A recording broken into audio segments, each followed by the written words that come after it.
दोस्तों साथियों नमस्कार। द पाठशाला ऑनलाइन के कलम के कथाकुंज सेक्शन में आपका स्वागत है। आज फिर हम एक नई कहानी के साथ आपसे जुड़े हैं। आज की हमारी कहानी है मुंशी प्रेमचंद द्वारा रचित एक ऐतिहासिक कहानी रानी सारंधा। इस कहानी का मुख्य उद्देश्य नारी के स्वाभिमान, देश प्रेम और आत्मगौरव को दर्शाना है। यह कहानी यह भी संदेश देती है कि ऐशो आराम और गुलामी भरी जिंदगी से कहीं बेहतर मान सम्मान के साथ किया गया बलिदान है। रानी सारंधा मुगलों की दी गई जागीर और विलासिता को ठुकरा देती है, क्योंकि उसके लिए अपने कुल और जाति की मर्यादा सबसे ऊपर है। जब मुगल सैनिकों द्वारा उनके आत्मसमर्पण की स्थिति आती है तो सारंधा अपने पति की इच्छा के अनुसार उनके सीने में तलवार घोंप देती है और खुद भी उसी तलवार से बलिदान हो जाती है। यह प्रेमचंद के अनुसार सच्ची राष्ट्र निष्ठा का प्रतीक है। यह कहानी दिखावे, अवसरवादिता और भोग विलास की निंदा करती है और सादगी व आदर्शवाद को सबसे ऊंचा स्थान देती है। कहानी शुरू होती है। अंधेरी रात के सन्नाटे में धसान नदी चट्टानों से टकराती हुई ऐसे सुहावनी मालूम होती थी जैसे घुमर घुमर करती हुई चक्कियां। नदी के दाएं तट पर एक टीला है, उस पर एक पुराना दुर्ग बना हुआ है जिसको जंगली वृक्षों ने घेर रखा है। टीले के पूर्व की ओर छोटा सा गांव है। यह गढ़ी और गांव दोनों एक बुंदेला सरकार के कीर्ति चिन्ह हैं। शताब्दियां व्यतीत हो गई, बुंदेलखंड में कितने ही राज्यों का उदय और अस्त हुआ। मुसलमान आए और बुंदेला राजा उठे और फिर गिरे। कोई गांव, कोई इलाका ऐसा न था जो इन दुर्व्यवस्थाओं से पीड़ित न हो, मगर इस दुर्ग पर किसी शत्रु की विजय पताका न लहराई और इस गांव में किसी विद्रोही का पदार्पण न हुआ। यह उनका सौभाग्य था। अनिरुद्ध सिंह वीर राजपूत था। वह जमाना ही ऐसा था जब मनुष्य मात्र को अपने बाहुबल और पराक्रम ही का भरोसा था। एक और मुसलमान सेनाएं पैर जमाए खड़ी रहती थी, दूसरी ओर बलवान राजा अपने निर्बल भाइयों का गला घोंटने पर तत्पर रहते थे। अनिरुद्ध सिंह के पास सवारों और प्यादों का एक छोटा सा मगर सजीव दल था। इससे वह अपने कुल और मर्यादा की रक्षा किया करता था। उसे कभी चैन से बैठना नसीब न था। 3 वर्ष पहले उसका विवाह शीतला देवी से हुआ, मगर अनिरुद्ध मौज के दिन और विलास की रातों पहाड़ों में काटता था और शीतला उसकी जान की खैर मनाने में वह कितनी बार पति से अनुरोध कर चुकी थी, कितनी बार उसके पैरों पर गिरकर रोई कि तुम मेरी आंखों से दूर न रहो, मुझे हरिद्वार ले चलो, मुझे तुम्हारे साथ वनवास स्वीकार है, यह वियोग अब नहीं सहा जाता। उसने प्यार से कहा, जिद से कहा, विनय की, मगर अनिरुद्ध बुंदेला था। शीतला अपने किसी हथियार से उसे परास्त न कर सकी। अंधेरी रात थी, सारी दुनिया सोती थी, मगर तारे आकाश में जगमगाते थे। शीतला देवी पलंग पर पड़ी करवटें बदल रही थी और उसकी ननंद सारंधा फर्श पर बैठी मधुर स्वर से गाती थी। बिनु रघुवीर कटत नहीं रैन। शीतला ने कहा, जी न जलाओ, क्या तुम्हें भी नींद नहीं आती? सारंधा, नहीं, लोरी सुना रही हूँ। शीतला, मेरी आंखों से तो नींद लोप हो गई। सारंधा ने कहा, किसी को ढूंढने गई होंगी। इतने में द्वार खुला और एक गठे हुए बदन के रूपवान पुरुष ने भीतर प्रवेश किया। वह अनिरुद्ध था। उसके कपड़े भीगे हुए थे और बदन पर कोई हथियार न था। शीतला चारपाई से उतरकर जमीन पर बैठ गई। सारंधा ने पूछा, भैया यह कपड़े भीगे क्यों हैं? अनिरुद्ध, नदी तैर कर आया हूँ। सारंधा, हथियार क्या हुआ? अनिरुद्ध, छिन गए। सारंधा और साथ के आदमी अनिरुद्ध सब ने वीर गति पाई। शीतला ने दबी जबान से कहा, ईश्वर ने ही कुशल किया, मगर सारंधा के तेवरों पर बल पड़ गए और मुखमंडल गर्व से सतेज हो गया। बोली, भैया तुमने कुल की मर्यादा खो दी, ऐसा कभी न हुआ था। सारंधा भाई पर जान देती थी। उसके मुंह से यह धिक्कार सुनकर अनिरुद्ध लज्जा और खेद से विकल हो उठा। वह वीराग्नि जिसे क्षण भर के लिए अनुराग ने दबा दिया था, फिर ज्वलंत हो उठी। वह उल्टे पांव लौटा और यह कहकर बाहर चला गया कि सारंधा, तुमने मुझे सदैव के लिए सचेत कर दिया, यह बात मुझे कभी न भूलेगी। अंधेरी रात थी, आकाश मंडल में तारों का प्रकाश बहुत धुंधला था। अनिरुद्ध किले से बाहर निकला, पल भर में नदी के उस पार जा पहुंचा और फिर अंधकार में लुप्त हो गया। शीतला उसके पीछे पीछे किले की दीवार तक आई, मगर जब अनिरुद्ध छलांग मारकर बाहर कूद पड़ा तो वह विरहणी चट्टान पर बैठकर रोने लगी। इतने में सारंधा भी वहीं आ पहुंची। शीतला ने नागिन की तरह बल खाकर कहा, मर्यादा इतनी प्यारी है? सारंधा, हाँ। शीतला, अपना पति होता तो हृदय में छिपा लेती। सारंधा, न छाती में छुरा भोंक देती। शीतला ने ऐंठ कर कहा, चोली में छिपाती फिरोगी, मेरी बात गृह में बांध लो। सारंधा, जिस दिन ऐसा होगा मैं भी अपना वचन पूरा कर दिखाऊंगी। इस घटना के 3 महीने पीछे अनिरुद्ध मदरोना को जीत कर लौटा और साल भर पीछे सारंधा का विवाह ओरछा के राजा चंपतराय से हो गया। मगर उस दिन की बातें दोनों महिलाओं के हृदय स्थल में कांटे की तरह छटकती रही। राजा चंपतराय बड़े प्रभावशाली पुरुष थे। सारी बुंदेला जाति उनके नाम पर जान देती थी और उनके प्रभुत्व को मानती थी। गद्दी पर बैठते ही उन्होंने मुगल बादशाहों को कर देना बंद कर दिया और वे अपने बाहुबल से राज्य विस्तार करने लगे। मुसलमानों की सेनाएं बार बार उन पर हमला करती थी, पर हार कर लौट जाती थी। यही समय था कि जब अनिरुद्ध ने सारंधा का चंपतराय से विवाह कर दिया। सारंधा ने मोह मांगी मुराद पाई। उसकी यह अभिलाषा कि मेरा पति बुंदेला जाति का कुल तिलक हो, पूरी हुई।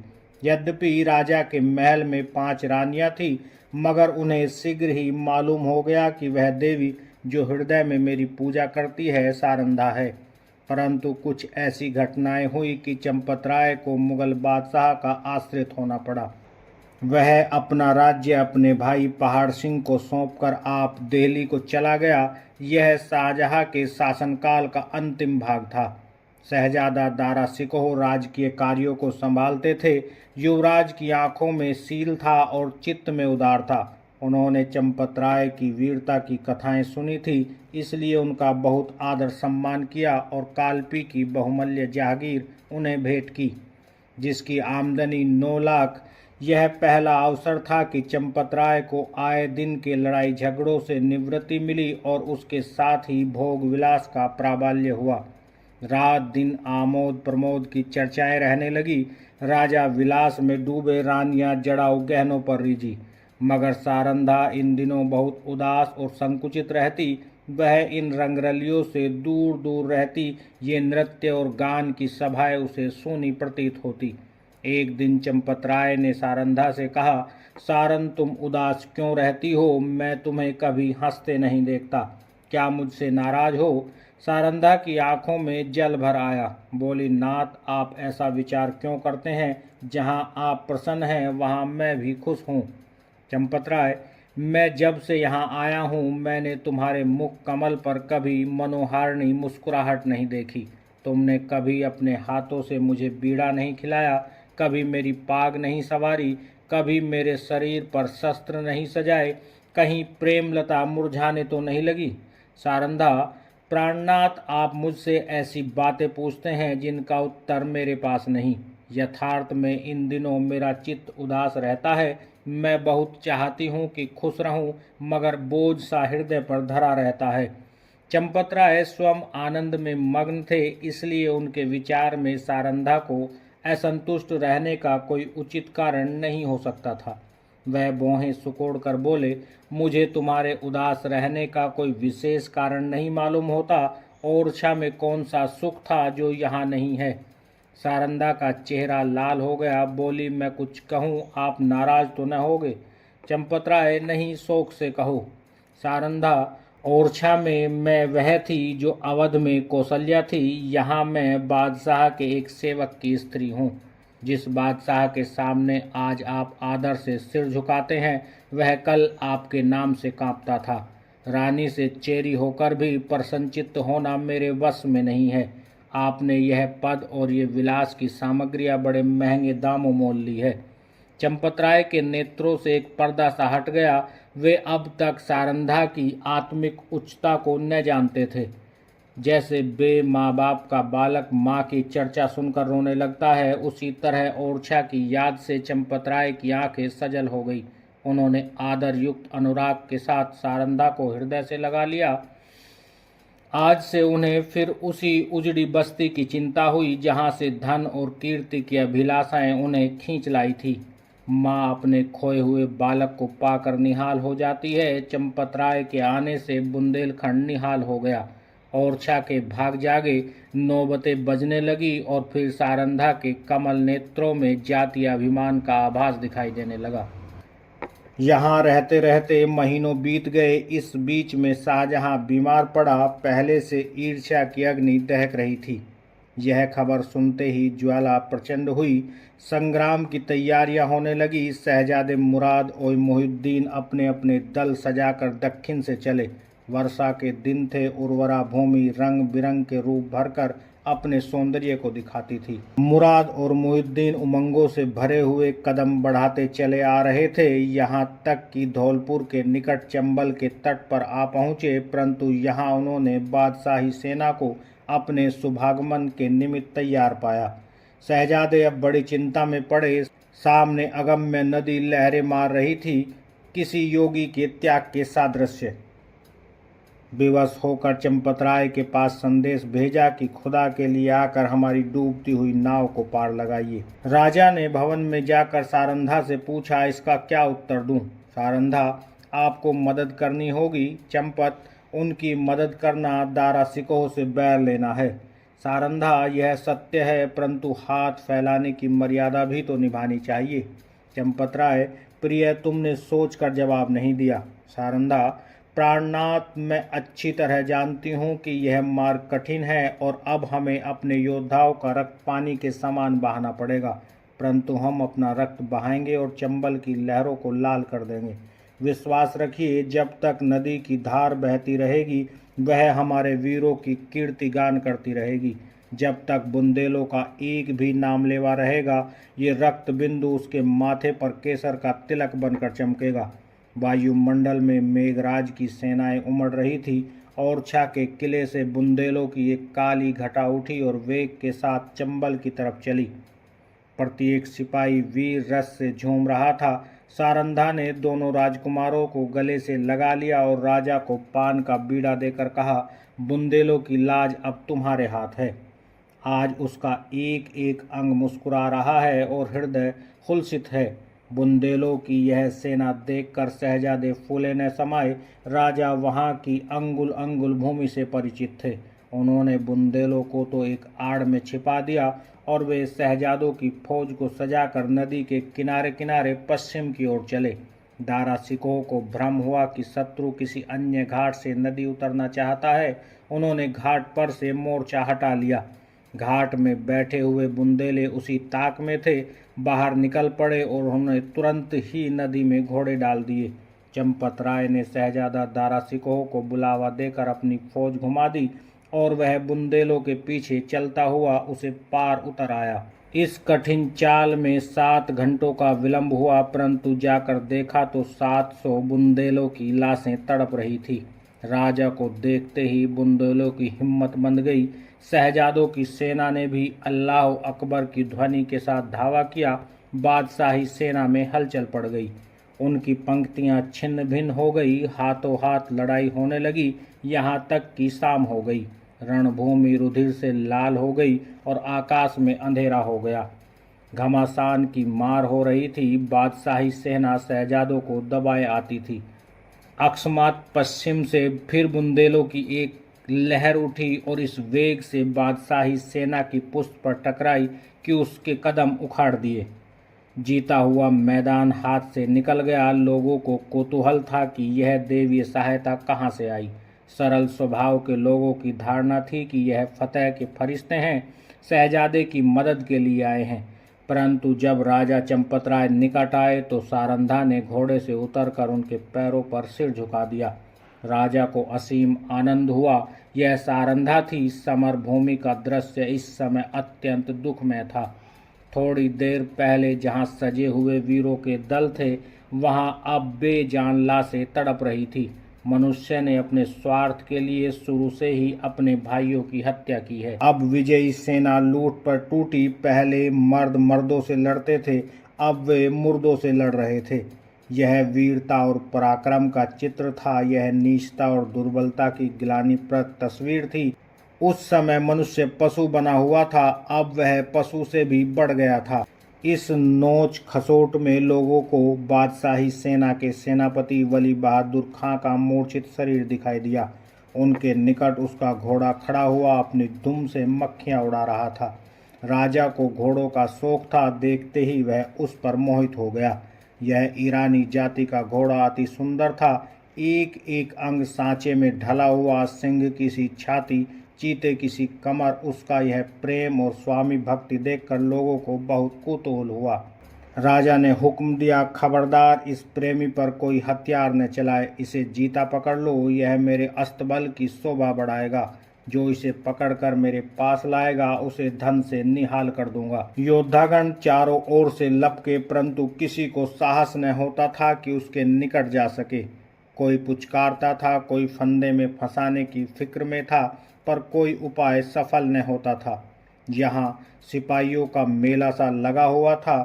तब सारंधा अपने खेमे से निकली और निर्भय होकर घोड़े के पास चली आई।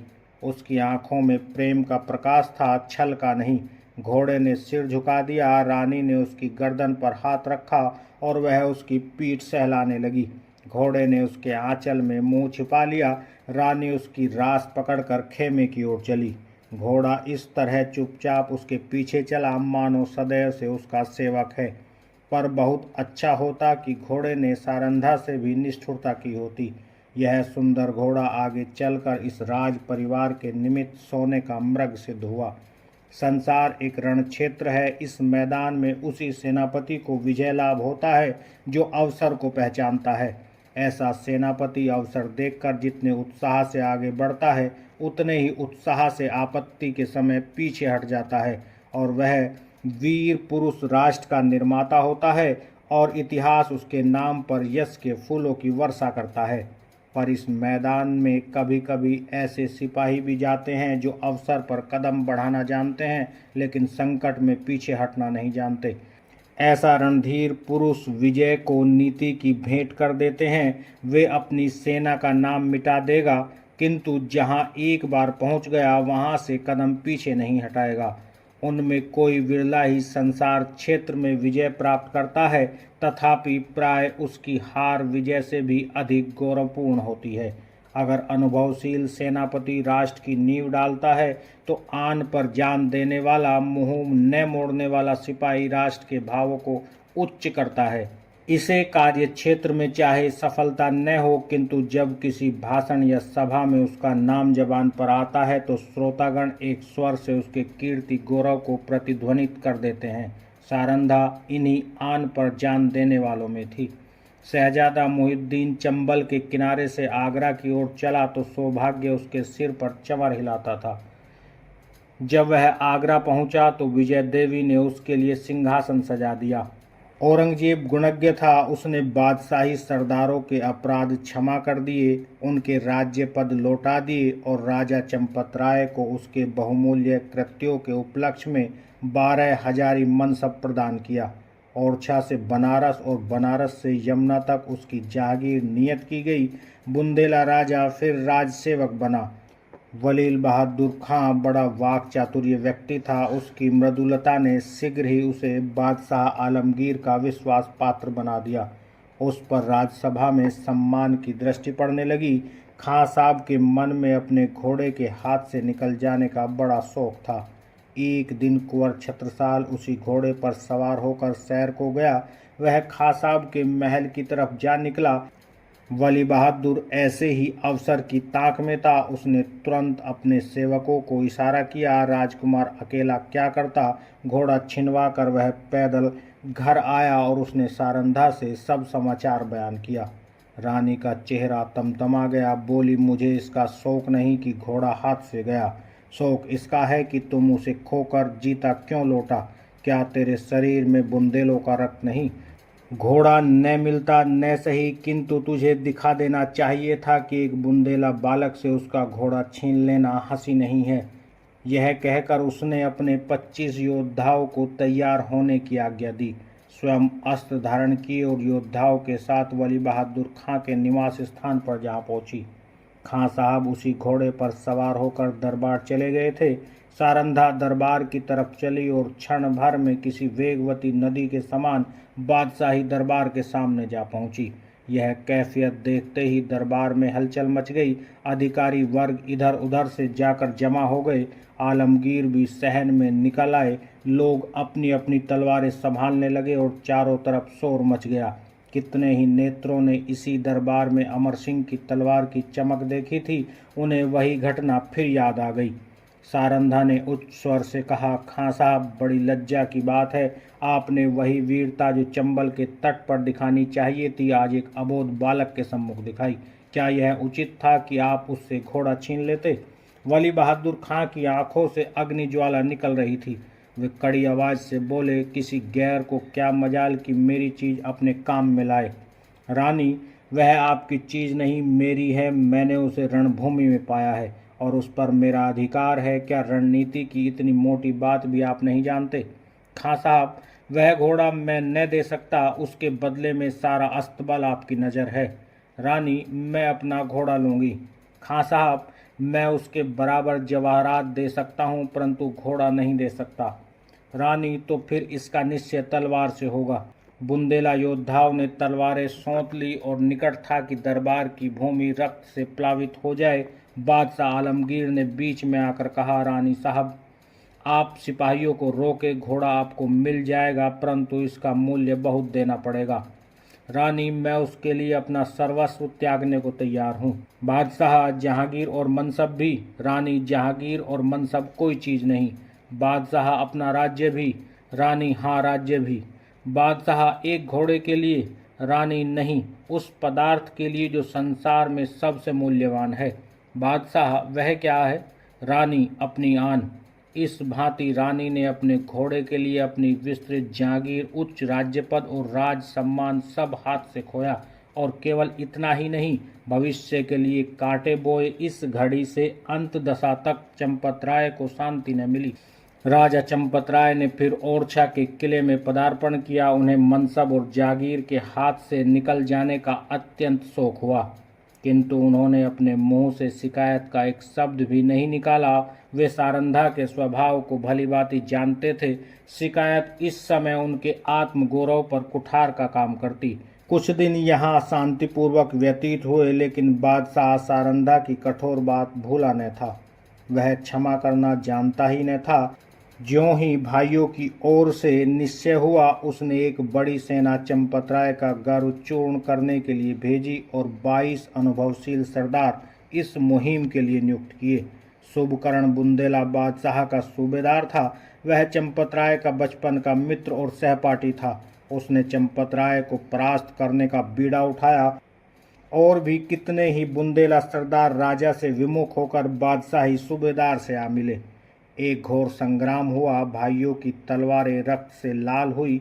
यद्यपि इस समर में राजा को विजय प्राप्त हुई, किंतु उसकी शक्ति सदा के लिए क्षीण हो गई। निकटवर्ती बुंदेला राजा, जो चंपतराय के बाहुबल थे, बादशाह के कृपाकांक्षी बन बैठे। साथियों में कुछ तो काम आए, कुछ दगा कर गए। यहाँ तक कि निज संबंधियों ने भी आंखें चुरा ली। इन कठिनाइयों में भी चंपतराय ने हिम्मत नहीं हारी, धीरज न छोड़ा। उन्होंने ओरछा छोड़ दिया और वह 3 वर्ष तक बुंदेलखंड के सघन पर्वतों पर छिपे फिरते रहे। बादशाही सेना शिकारी जानवरों की भांति सारे देश में मंडरा रही थी। आए दिन राजा का किसी न किसी से सामना हो जाता। सारंधा सदैव उनके साथ रहती और उनका साहस बढ़ाया करती। बड़ी बड़ी आपत्तियों में भी जबकि धैर्य लुप्त हो जाता है और आशा साथ छोड़ देती है, आत्मरक्षा का धर्म उसे संभाले रहता। 3 साल के बाद अंत में बादशाह के सूबेदारों ने आलमगीर को सूचना दी कि इस शेर का शिकार आपके सिवाय और किसी से न होगा। उत्तर आया कि सेना को हटा लो और घेरा उठा लो। राजा ने समझा संकट से निवृत्ति हुई, पर वह बात शीघ्र ही भ्रामक सिद्ध हो गई। 3 सप्ताह से बादशाह की सेना ने ओरछा घेर लिया। जिस तरह कठोर वचन हृदय को छेद डालते हैं, उसी तरह तोपों के गोलों ने दीवारों को छेद डाला। किले में 20,000 आदमी घिरे हुए हैं, लेकिन उनमें आधे से अधिक स्त्रियां और उनसे कुछ ही कम बालक हैं। मर्दों की संख्या दिनों दिन न्यून होती जाती है। आने जाने के मार्ग चारों तरफ से बंद हैं, हवा का भी गुजर नहीं है। रसद का सामान बहुत कम रह गया है। स्त्रियां, पुरुषों और बालकों को जीवित रखने के लिए आप उपवास करती हैं। लोग बहुत हताश हो रहे हैं। औरतें सूर्य नारायण की ओर हाथ उठा उठा कर शत्रु को कोसती हैं। बालक बंद मारे क्रोध के दीवारों की आड़ से उन पर पत्थर फेंकते हैं, जो मुश्किल से दीवार के उस पार जा पाते हैं। राजा चंपतराय स्वयं ज्वर से पीड़ित हैं। उन्होंने कई दिनों से चारपाई नहीं छोड़ी। उन्हें देखकर लोगों को कुछ ढांढस होता था, लेकिन बीमारी से सारे किले में नैराश्य छाया हुआ है। राजा ने सारंधा से कहा, आज शत्रु जरूर किले में घुस आएंगे। सारंधा, ईश्वर न करे कि इन आंखों से वह दिन देखना पड़े।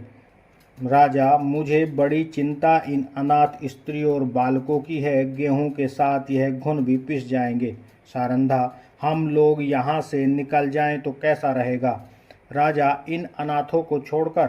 सारंधा, इस समय इन्हें छोड़ देने में ही कुशल है। हम न होंगे तो शत्रु इन पर कुछ दया ही करेंगे। राजा, नहीं, यह लोग मुझसे न छोड़े जाएंगे। मर्दों ने अपनी जान हमारी सेवा में अर्पण की है। उनकी स्त्रियां और बच्चों को मैं कदापि नहीं छोड़ सकता। सारंधा, लेकिन यहाँ रहकर हम उनकी कुछ मदद भी तो नहीं कर सकते। राजा, उनके साथ प्राण तो दे सकते हैं। मैं उनकी रक्षा में अपनी जान लड़ा दूंगा। उनके लिए बादशाही सेना की खुशामद करूंगा, कारावास की कठिनाइयां सहूंगा, किंतु संकट में उन्हें छोड़ नहीं सकता। सारंधा ने लज्जित होकर सिर झुका दिया और सोचने लगी, निसंदेह प्रिय साथियों को आग की आंच में छोड़कर अपनी जान बचाना घोर नीचता है। मैं ऐसी स्वार्थंध क्यों हो गई? लेकिन एकाएक विचार उत्पन्न हुआ। बोली, यदि आपको विश्वास हो जाए कि इन आदमियों के साथ कोई अन्याय न किया जाएगा, तब तो आपको चलने में कोई बाधा न होगी। राजा सोचकर बोले, विश्वास दिलाइएगा। सारंधा, बादशाह के सेनापति का प्रतिज्ञा पत्र। राजा, हाँ, तब मैं सानंद चलूंगा। सारंधा विचार सागर में डूबी। बादशाह के सेनापति से क्यों कर यह प्रतिज्ञा कराऊं? कौन यह प्रस्ताव लेकर वहां जाएगा और निर्दयी ऐसी प्रतिज्ञा करने ही क्यों लगे? उन्हें तो अपनी विजय की पूरी आशा है। मेरे यहाँ ऐसा नीति कुशल वाक्पटु चातुर्य कौन है जो इस दुस्तर कार्य को सिद्ध करे? छत्रसाल चाहे तो कर सकता है, उसमें ये सब गुण मौजूद हैं। इस तरह मन में निश्चय करके रानी ने छत्रसाल को बुलाया। यह उसके चारों पुत्रों में बुद्धिमान और साहसी था। रानी उससे सबसे अधिक प्यार करती थी। जब छत्रसाल ने आकर रानी को प्रणाम किया तो उसके कमल नेत्र सजल हो गए और हृदय से दीर्घ निश्वास निकल आया। छत्रसाल, माता, मेरे लिए क्या आज्ञा है? रानी, लड़ाई का क्या ढंग है? छत्रसाल, हमारे 50 योद्धा अब तक काम आ चुके हैं। रानी, बुंदेलों की लाज अब ईश्वर के हाथ है। छत्रसाल, हम आज रात को छापा मारेंगे। रानी ने संक्षेप में अपना प्रस्ताव छत्रसाल के सामने उपस्थित किया और कहा, यह काम किसे सौंपा जाए? छत्रसाल, मुझको। तुम इसे पूरा कर दिखाओगे? हाँ, मुझे पूर्ण विश्वास है। अच्छा, जाओ, परमात्मा तुम्हारा मनोरथ पूर्ण करे। छत्रसाल जब चला तो रानी ने उसे हृदय से लगा लिया और तब आकाश की ओर दोनों हाथ उठाकर कहा, दयानिधि, मैंने अपना तरुण और होनहार पुत्र बुंदेलों की आन के आगे भेंट कर दिया। अब इस आन को निभाना तुम्हारा काम है। मैंने बड़ी मूल्यवान वस्तु अर्पित की है, इसे स्वीकार करो। दूसरे दिन प्रातःकाल सारंधा स्नान करके थाल में पूजा की सामग्री लिए मंदिर को चली। उसका चेहरा पीला पड़ गया था और आंखों तले अंधेरा छाया जाता था। वह मंदिर के द्वार पर पहुंची थी कि उसके थाल में बाहर से आकर एक तीर गिरा। तीर की नोक पर एक कागज का पुर्जा लिपटा हुआ था। सारंधा ने थाल मंदिर के चबूतरे पर रख दिया और पुर्जे को खोलकर देखा तो आनंद से चेहरा खिला। लेकिन यह आनंद क्षण भर का मेहमान था। हाय, इस पुर्जे के लिए मैंने अपना प्रिय पुत्र हाथ से खो दिया। कागज के टुकड़े को इतने महंगे दामों किसने लिया होगा। मंदिर से लौटकर सारंधा राजा चंपतराय के पास आ गई और बोली, प्राणनाथ, आपने जो वचन दिया था उसे पूरा कीजिए। राजा ने चौंक कर पूछा, तुमने अपना वादा पूरा कर लिया? रानी ने वह प्रतिज्ञा पत्र राजा को दिया। चंपतराय ने उसे गौरव से देखा, फिर बोले, अब मैं चलूंगा और ईश्वर ने चाहा तो एक बार फिर शत्रुओं की खबर लूंगा। लेकिन सारन, सच बताओ, इस पत्र के लिए क्या देना पड़ा? रानी ने कुंठित स्वर से कहा, बहुत कुछ। राजा, सुनो। रानी, एक जवान पुत्र। राजा को बाण सा लगा। पूछा, कौन? अंगद राय? रानी, नहीं। राजा रतन सिंह? रानी, नहीं। राजा छत्रसाल? रानी, हाँ। जैसे कोई पक्षी गोली खाकर परों को फड़फड़ाता है और तब बेदम होकर गिर पड़ता है, उसी भांति चंपतराय पलंग से उछले और फिर अचेत होकर गिर पड़े। छत्रसाल उनका परम प्रिय पुत्र था। उसके भविष्य की सारी कामनाएं उसी पर अविलंबित थी। जब चेत हुआ तब बोले, सारन, तुमने बुरा किया। अगर छत्रसाल मारा गया तो बुंदेला वंश का नाश हो जाएगा।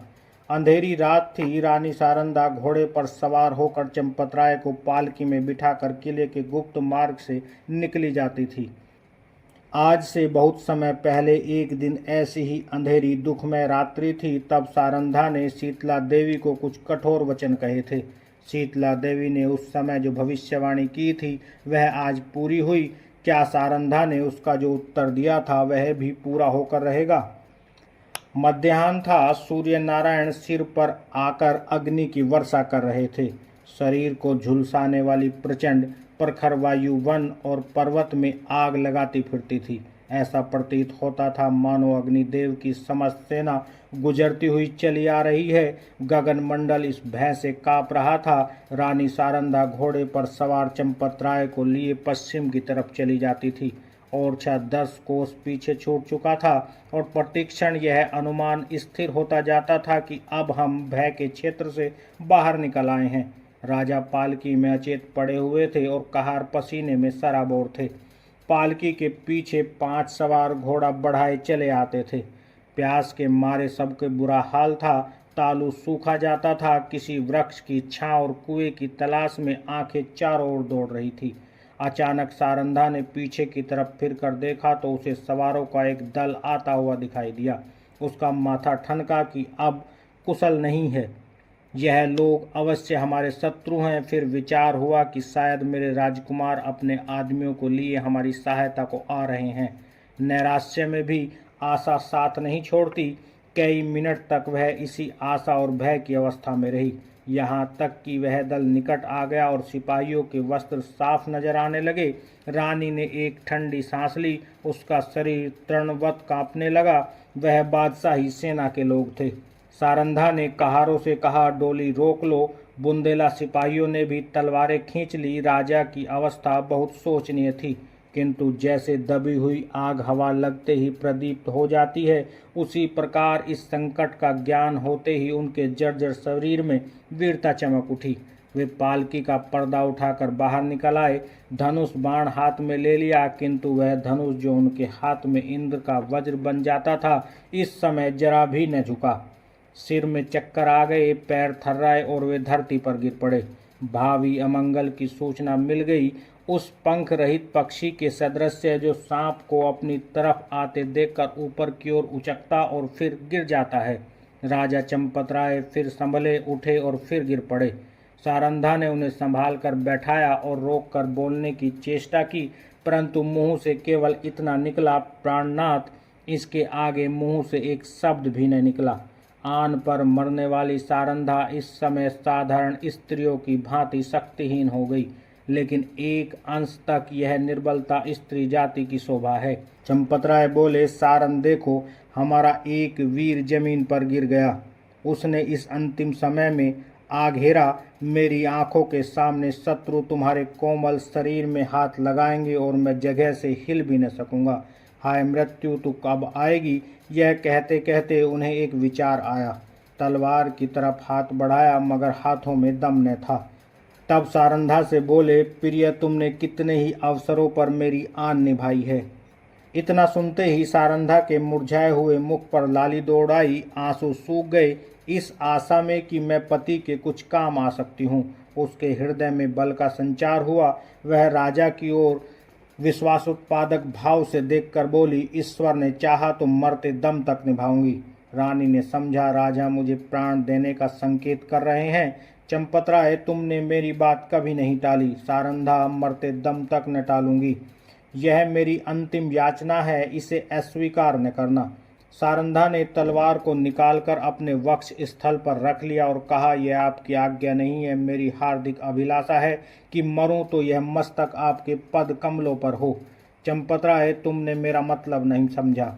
क्या तुम मुझे इसलिए शत्रुओं के हाथ में छोड़ जाओगी कि मैं बेड़िया पहने हुए दिल्ली की गलियों में निंदा का पात्र बनूं? रानी ने जिज्ञासा की दृष्टि से राजा को देखा। वह उनका मतलब न समझी। राजा, मैं तुमसे एक वरदान मांगता हूँ। रानी, सहर्ष आज्ञा कीजिए। राजा, यह मेरी अंतिम प्रार्थना है, जो कुछ कहूँ करोगी?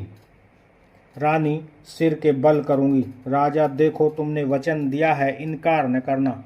रानी काँपकर, आपके कहने की देर है। राजा, अपनी तलवार मेरी छाती में चुभा दो।